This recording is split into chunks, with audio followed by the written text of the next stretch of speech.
What is the Interactive Resource Center, and what does it do for the homeless population in Guilford County? Stay tuned.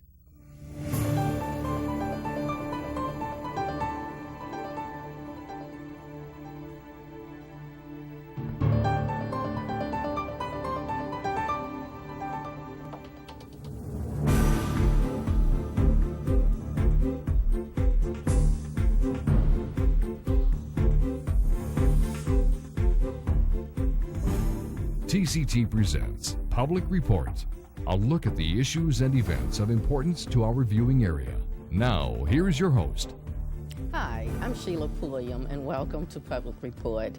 We have with us today Ms. Gwen Frisbie-Fulton, and she is the Director of Community Engagement at the Interactive Resource Center here in Guilford County.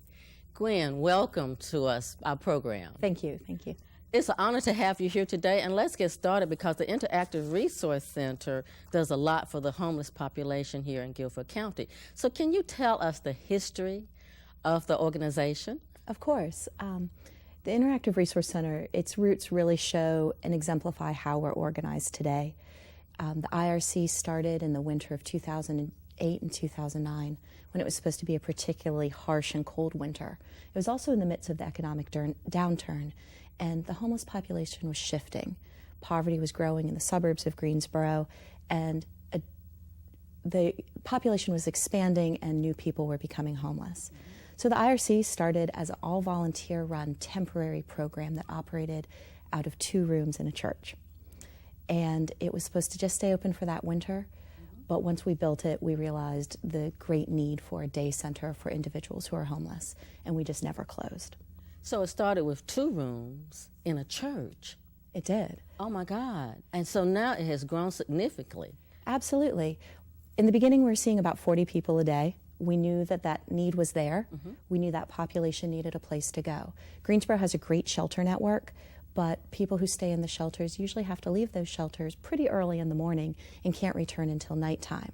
This left a large amount of time where people literally had no place to be. Yes. The IRC was created to provide a place for people to be and to meet their fundamental needs like showers and laundry services. Once we built ourselves in those 2 rooms in a church, we quickly exceeded that space. And in 2011, we were gifted a building through the Community Foundation that was enormous, and we never thought we'd fill it. But today, if you go down to our center, you'll see that every single square inch of that building is being used, and we could probably even expand from there. Oh my goodness. So now I just want to verify, again, the organization started in 2008, 2009. Correct. So for those years, you utilized the church. Yes, ma'am. And with the 2 rooms. Yes, ma'am. But in 2011, the organization grew and you have a new building. Correct. So how is the Interactive Resource Center organized? Well, the Interactive Resource Center is organized in a way that attracted me to it and made me want to go and work there. Okay. The IRC was literally built from the ground up. It was started by volunteers and by people who were actually homeless at the time themselves. Once we realized that we weren't going to go away and we were never going to shut our doors after that first winter, we quickly scrambled for staff. That staff was built out of people who were utilizing our services that winter. To this day, more than half of our staff have experienced homelessness, and 100% of our staff has direct personal connections with poverty. Okay. And we stand by that and feel that that's really important. It's a peer counseling approach where we want the individuals who are providing services to have a deep understanding of what the individuals that we're serving are experiencing. Okay. We also are currently creating internship roles to help move people who are utilizing our services into internship positions to help equip them so that they can move into the job force. Now, since you're utilizing people from the community that have an understanding of homelessness, do they have to have certain training? Well, of course they do, but we think that the training and experience that comes from having lived on the streets or having experienced those hardships is the most essential and quintessential training that you could have to work for us. So anything else we'll figure out as we go. Yes. And everything that we do at the IRC is not rocket science. It's concrete, on-the-ground work that just revolves around having a heart and an understanding of the issues. So we feel that a lot of the folks that we see every day, it could be someone who's walking through our doors for the first time today, maybe that we'll create an internship role or even employment for them in the future because they're in the position to help them the best. Yes, so that is the best, I think, the best way to serve the homeless community, because if you have not been through homelessness, you don't have the understanding that someone that has been there can and also can relate to someone Absolutely. that's coming through the door. Not only do you have the empathy and understanding of the personal issues behind homelessness, but also you can develop more concrete and functional programming. For example, we have a barber shop. Okay. If we had been organized in a more traditional sense, I'm not sure that barber shop would be there. Oh. But instead what we did is we turned to people who were currently living on the streets and said, if you could have a day center, what are the services that you'd want there? And the things that were listed were mail services, showers, laundry, and the barber shop. The barber shop was one of the most in-demand requirements of the day center. If it had been designed by others trying to implement programs for this population, I think we would have missed that. Yes. But when you ask people what is it that you need, then we can build these very responsible services that meet those needs. And that was excellent for you or the Interactive Resource Center to have that umption to go out into the community and ask, what do you need? Every step of the way we work closely with people who are homeless. Even when I write a grant, we still vet that through our day room, which is where people spend their day and come to be at the IRC. And we're not going to develop programs without that input because we want to use our donors' money responsibly. And we want to make sure that we're developing programs that are going to be highly utilized and actually meet the ends and the needs that are necessary. Well, now, since the program changed and you have a new building, was funding for this new building, was it challenging? All funding is challenging, and we wouldn't be telling the truth if we said that wasn't the case. Okay. However, Greensboro recognized the need. The building was gifted to us from the Strasser family through the Community Foundation, and the city stepped up and helped us equip that building, and individual donors helped. To this day, over half of our funding comes from individual contributions. Awesome. It literally comes in $5 checks, $20 checks into our post office box. And that gives us the strength to know that we're doing the right thing. If Greensboro can pull together to create this resource, we know that we're on the right track, and we also can tell the people that we serve that Greensboro has their back. Yes, yes. So what is the role of the IRC in Guilford County? Sure. Well, so the short answer is that we're a day center for people experiencing homelessness. By a day center, it means that we are open during those daytime hours where people otherwise don't have a place to be.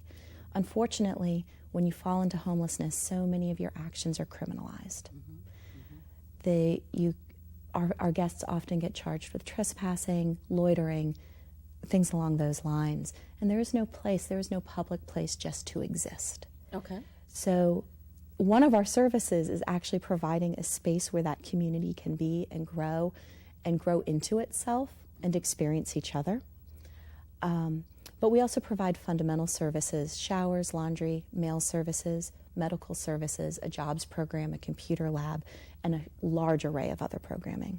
Well, why do you think that the work or the services that the Interactive Resource Center provides is important for the Greensboro community? I think it's hugely important and essential. Like I said, we thought we were going to be open for a winter, and we just never closed. Yes. We've been catching up ever since. We quickly realized that these were services that were necessary and couldn't go away, and luckily the Greensboro community has responded in kind and agreed with us. There's a large unsheltered population in Greensboro. Okay. Every single night about 900 people sleep homeless in Greensboro. Oh my goodness. That is counting people who are in shelters and who are on the streets. It doesn't count people who are maybe in precarious situations, living doubled up, staying on a friend's sofa. That population needs a place to be able to meet their basic needs. They need a place where they can receive mail. Yes. They need a place where they can take a shower. Yes. They need a place where they can get hygiene items, yes, launder their clothing. Yes. They need medical care. these things are essential, and 900 people is not a small population. No, it's not. It's surprisingly large population. Correct. I didn't expect to hear that number. No, and I don't think that you're aware of that just driving through Greensboro. True. The thing about homelessness is that you see it sometimes on the corners. You see one person here, one person there. You never see it in its aggregate amount because of the nature of homelessness. Homelessness and poverty are hidden. But when we created the Interactive Resource Center, it created a place for that population to be. And for better or for worse, you can see the extent of poverty and homelessness in Greensboro by walking through our doors. Oh my goodness. And so is this across the board? Males, females, children? Yeah, absolutely. We are an adult day center. Okay. And our focus is on adults. Oh, right. There are other locations for families, Okay. thankfully. Okay. However, we know that children come with adults, so we every day do end up having children in our building. Okay. We see men, women, people from across the board, people from all kinds of backgrounds. We see about 70% males and 30% females, but that's pretty representative of the homeless population at large. Okay. Okay. We see the overwhelming percent of our population are African American males. Okay. But I think that's representative of Greensboro and the social situation in Greensboro right now. Okay. All right. So now, over the years since you began in 2008, have you seen the numbers grow significantly? We have.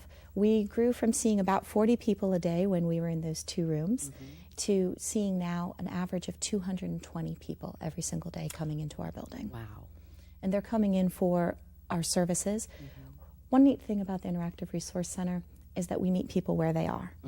While we do have structured programs, we don't have a structured way that people have to move through our programs. So people can come in as they are in whatever situation they are in. They can come in and just be in our day room, and that is fine with us.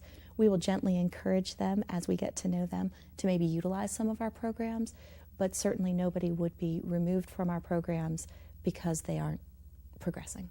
Right, because they're not progressing. So you moved from the church with the 2 rooms.